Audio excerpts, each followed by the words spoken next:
This is Jeff Timberell, Director of the Southwest Florida Real Estate Investment Association.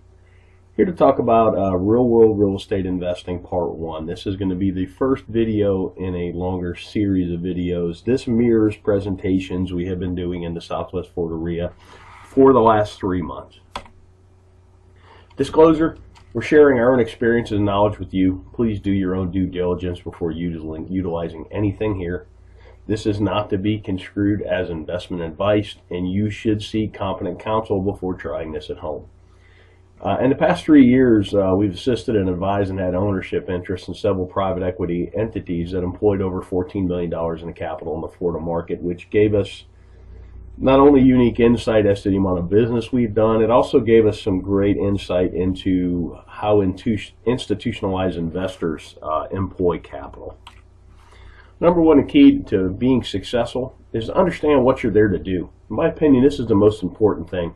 There's so many people running around the world. There's a lot of people wanting to run around and try and do real estate investing. They take courses, they read books, they go to meetings, but they really don't know what they're there to do. They really haven't spent that critical time understanding what you're here to do, what's your mission, what's your goals. I mean, without having any goals, it's hard to achieve any goals, if that makes any sense. From our experience, the clearer the plan you have, you will be able to operate with a margin of safety. And that's the key word in this business, a margin of safety, because the ones that survive, last, and grow true wealth are the ones that don't make mistakes or make mistakes that you can recover from. Investing in real estate. Investment is the purchase of an asset or an item with the hope that it will generate income or appreciate in the future and be sold at a higher price. Keyword, the future for investing. So what does that mean? The act of committing capital to an endeavor with the expectation of obtaining an additional income and or profit. That's what investing is. Something I've learned over the years is kind of like a narrative. It's a why in the road when you're talking to somebody that's in real estate. Are they a trader or are they an investor? Investors buy and hold. They get a return from the assets they own. Traders wholesale. Traders fix and flip. Nothing wrong with it. I do it. I've done it in the past. I'm trying to do it again today. I'm doing a marketing campaign as we speak, looking for contracts to wholesale. With that said, it's two different narratives and even two different valuation processes, investor versus trader. You need to recognize the difference between the two. Basic questions for an investor. How much capital are you employing? What's your desired rate of return? When are you going to need this capital back? And then what's your risk tolerance? Those 4 questions are how you determine what you're there to do. Then we'll talk about capital. There's an opportunity cost of capital, and particularly when you're raising capital, which I've been part of some private equity raises, you really need to understand what other opportunities are out there for investors, because generally why would you buy a piece of real estate that pays you 2% a year with all the headaches associated with that, when you can, if you could at the same time own a CD at 5 with none of the headaches.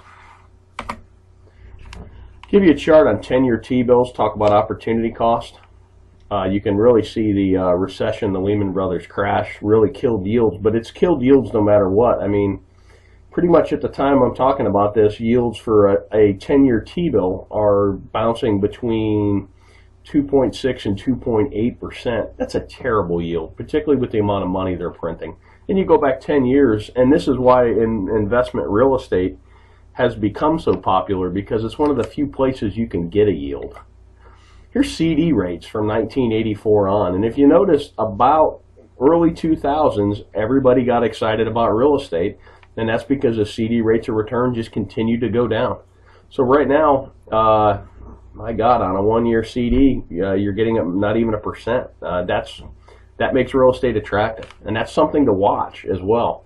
As CD rates and other rates on financial instruments go up, real estate may not appear as sexy, particularly to an investor who bought in the valley and bought right and has quite a bit of gain on the table. So opportunity costs in the real world. We already kind of talked about this. Most investors we know are looking for at least 6% a year. I know guys that are even looking for 15%, and that's a cash on cash, not an internal rate of return. That would be a whole nother video that could be a whole day's worth, understanding the difference between the two. But what here I'm talking about is a yearly cash on cash return. And you got to be mindful of unrealistic expectations. I've seen people that have pitched 30% returns, and I've seen investors that are looking for 30% returns. And it's really hard to do. There's a lot of randomness and a lot of happenstance, and you're going to lose a lot more than you're going to win when you're dialing up those kind of deals. Unrealistic returns can lead to bad decision making because you seem to be chasing the golden goose instead of chasing a stable investment that pays you to own it. Let's talk about risk tolerance. These are two great quotes by Warren Buffett. And risk tolerance is really age dependent and your financial situation dependent as well. But here's a great quote. Look at the market fluctuations as your friend rather than your enemy. Profit from folly rather than participate in it. And that's most real estate investors. You're supposed to be a contrarian. I kind of put the world in, you're either a salmon or you're a lemming. You're either running with the crowd or you're running against the crowd. And here's another great one. The main danger is that the timid or beginning investor will enter the market at a time of extreme exuberance and then become disillusioned when the paper losses occur. The key is to not panic and do math-based risk assessments and then math-based evaluations and then sit down and decide what you're doing. You could have bought a home in Cape Coral, Florida at the height of the market at $320 and paid cash, held it all the way through the crash, and still got a better rate of return than CDs, and it's a terrible investment because your basis is so high. Or if you trade it out, you would literally be losing money. But it's sad but you actually would have outperformed the CD, and that's kind of a interesting thing. We did some case studies of people that had bought at the top and had they held and if they had mortgages, and I think that video is on our YouTube channel as well. Thanks for watching. You can always check out our website at swflreia.com. There should be a link at the bottom of this video. If you're on our website, put yourself on our mailing list.